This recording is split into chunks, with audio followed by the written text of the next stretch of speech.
और अब बात अखिलेश की एक और हार, क्योंकि जब से पार्टी की कमान अखिलेश यादव ने अपने हाथ में ली है तब से अखिलेश के हाथ हार और सिर्फ हार ही आई है। क्योंकि विधानसभा चुनाव और उपचुनाव की जंग हारने के बाद अखिलेश ने विधान परिषद में विपक्ष की कुर्सी भी गंवा दी है।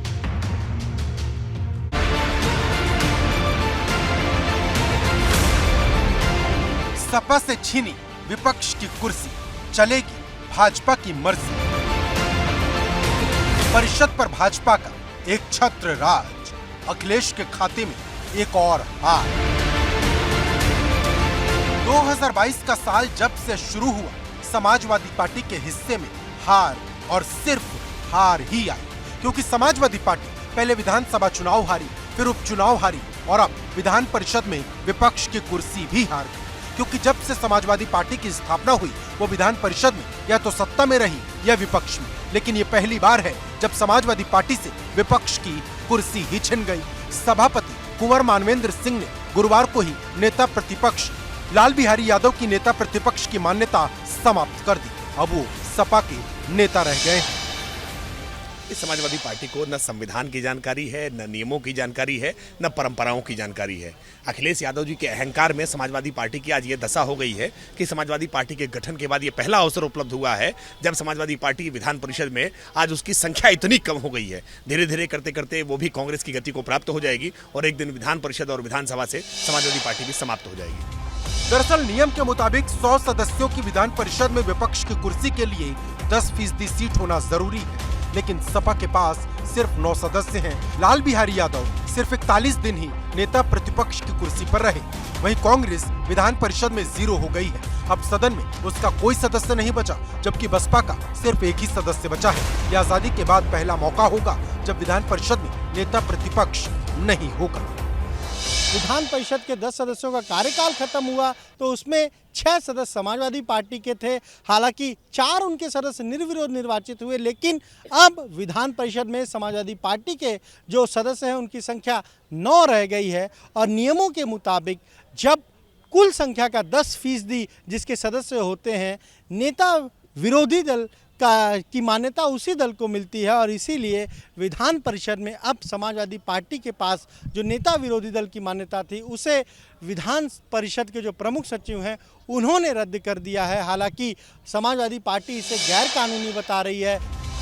लेकिन भाजपा सबसे टॉप पर पहुंच गई, जिसके 73 सदस्य हो गए हैं, जबकि 2012 में भाजपा के पास विधान परिषद में सिर्फ 7 सदस्य थे। मतलब 10 साल में भाजपा शीर्ष पर पहुंच गई और सपा बहुत नीचे आ गई, क्योंकि जब भाजपा के 7 सदस्य थे तब सपा के 61 सदस्य थे। और अब यही वजह है कि अखिलेश यादव के सामने कई चुनौतियां खड़ी हो गई हैं, क्योंकि 2024 के चुनाव में अब सिर्फ 2 साल बचे हैं। ऐसे में अखिलेश यादव को खुद को साबित करना होगा। अखिलेश यादव के सामने कई चुनौतियां भी हैं।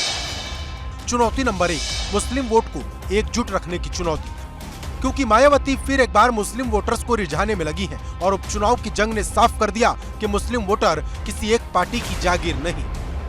चुनौती नंबर 2, बूथ पर खुद को मजबूत करना। इस मोर्चे पर अखिलेश यादव को भाजपा से सीखने की बहुत जरूरत है, क्योंकि विधानसभा चुनाव हो या फिर उपचुनाव, भाजपा ने जमीन पर खुद को मजबूत किया, जिसका नतीजा ये हुआ कि भाजपा ने सपा से रामपुर और आजमगढ़ जैसे किले भी छीन लिए। चुनौती नंबर 3, सपा में अखिलेश के सिवाय कोई और चेहरा न होना। जब पार्टी की कमान मुलायम सिंह यादव के हाथ में थी तब पार्टी में कई चेहरे होते थे, जैसे मुस्लिमों के लिए आजम खान, ब्राह्मणों के लिए जनेश्वर मिश्र, ठाकुरों के लिए अमर सिंह, कुर्मियों के लिए बेनी प्रसाद मौर्य। जबकि बूथ स्तर पर पार्टी को मजबूत करने की जिम्मेदारी शिवपाल यादव के कंधों पर होती थी। मतलब मुलायम सिंह यादव ने हर वर्ग तक अपनी पैठ बना रखी थी। लेकिन अब समाजवादी पार्टी में अखिलेश यादव के चेहरे के सिवाय कोई चेहरा नजर नहीं आता। चुनौती नंबर 4, जमीन पर संघर्ष। जो बात ओम प्रकाश राजभर ने कही, वो बात दबी जुबान में सपा के नेता भी बोलते हैं कि जिस समाजवादी पार्टी का जन्म संघर्ष से हुआ वो सिर्फ चुनाव में नजर आती है। पिछले 1 दशक में पार्टी की तरफ से कोई आंदोलन नहीं किया गया।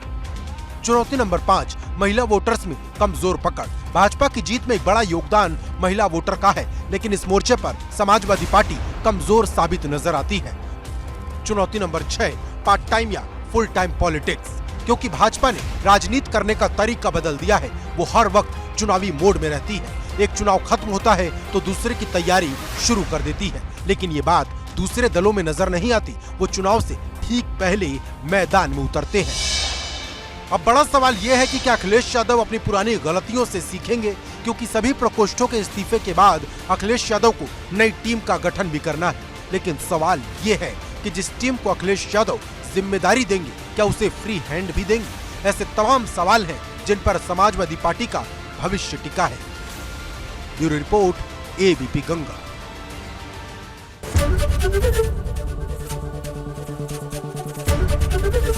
एबीपी गंगा, खबर आपकी, जुबान आपकी।